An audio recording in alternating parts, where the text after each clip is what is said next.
কাশ্মীরের নিয়ন্ত্রণ রেখা বা এলওসি এখন যেন আগুনের গোলা। পাকিস্তান সেনাবাহিনী সীমান্তে ব্যাপক সামরিক মহড়া শুরু করেছে আর ভারতকে কড়া হুঁশিয়ারি দিয়েছে। 22 এপ্রিল পেহেলগামে ভয়াবহ সন্ত্রাসী হামলার পর থেকে দুই দেশের মধ্যে উত্তেজনা চরমে। 26 জন নিহতের এই ঘটনায় ভারত পাকিস্তানকে দায়ী করছে আর পাকিস্তান এই অভিযোগকে বানোয়াট বলে উড়িয়ে দিয়েছে। সীমান্তে গোলাগুলি, কূটনৈতিক তর্জন গর্জন আর এখন সামরিক মহড়া। দক্ষিণ এশিয়ার এই অঞ্চল এখন যুদ্ধের ছায়ায়। পাকিস্তানের সামরিক বাহিনী এলওসি বরাবর সৈন্যের সংখ্যা বাড়িয়েছে। সিয়ালকোট ডিভিশনকে হাই অ্যালার্টে রাখা হয়েছে আর বাংকার সেনারা নজরদারি জোরদার করেছে। একটি ভারতীয় ড্রোন ভূপাতিত করার দাবিও করেছে পাকিস্তান।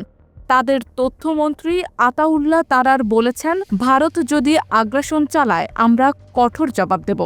এদিকে পাকিস্তানের প্রধানমন্ত্রী শাহবাজ শরীফ জাতিসংঘের মহাসচিবের কাছে ভারতের আগ্রাসী মনোভাব নিয়ে অভিযোগ করেছেন। সীমান্তে এই শক্তি প্রদর্শন যুদ্ধের আগুনে ঘি ঢালছে। তবে ভারতও চুপ করে নেই। প্রধানমন্ত্রী নরেন্দ্র মোদী সেনাবাহিনীকে সম্পূর্ণ স্বাধীনতা দিয়েছেন হামলার জবাব দেওয়ার জন্য। এছাড়া পাকিস্তানের কূটনৈতিকদের বহিষ্কার, সিন্ধু পানি চুক্তি স্থগিত আর সীমান্ত বন্ধের মতো পদক্ষেপ নিয়েছে নয়াদিল্লি। ভারতীয় সেনাবাহিনী জানিয়েছে, পাকিস্তানের উস্কানিমূলক গোলাগুলির জবাবে তারা কঠোর প্রতিক্রিয়া দেখাচ্ছে। গত 29 থেকে 30 এপ্রিল রাতে বারামুলা, কুপওয়ারা ও পারগওয়াল সেক্টরে তুমুল গোলাগুলি হয়েছে। কাশ্মীর নিয়ে ভারত পাকিস্তানের বিরোধ কোনো নতুন ঘটনা নয়। 1947 সালে দেশভাগের পর থেকেই এই অঞ্চল দুই দেশের মধ্যে বিবাদের কেন্দ্র। দুইবার পূর্ণাঙ্গ যুদ্ধ আর অসংখ্য সীমান্ত সংঘর্ষের ইতিহাস রয়েছে। 2019 সালের পুলওয়ামা হামলার পর ভারত পাকিস্তান নিয়ন্ত্রিত কাশ্মীরে বিমান হামলা চালিয়েছিল। এবারও পেহেলগাম হামলার পর একই ধরনের প্রতিক্রিয়ার আশঙ্কা করা হচ্ছে। দুই দেশই পারমাণবিক শক্তিধর, তাই যে কোনো সংঘর্ষ ভয়াবহ রূপ নিতে পারে। আন্তর্জাতিক সম্প্রদায় এই উত্তেজনা নিয়ে গভীর উদ্বেগ প্রকাশ করেছে। বিশ্লেষকরা বলছেন, ভারত যদি সামরিক পদক্ষেপ নেয় তবে পাকিস্তানও পিছপা হবে না।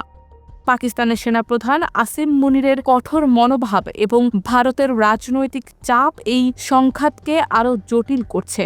তবে ভারতের কাছে পাকিস্তানের সরাসরি সম্পৃক্ততার জোরালো প্রমাণ না থাকায় আন্তর্জাতিক সমর্থন পাওয়া কঠিন হতে পারে।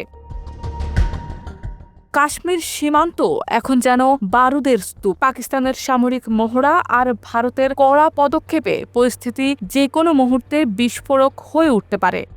দুই দেশের নেতৃত্ব কূটনৈতিক সমাধানের চেয়ে শক্তি প্রদর্শনেই বেশি মনোযোগী।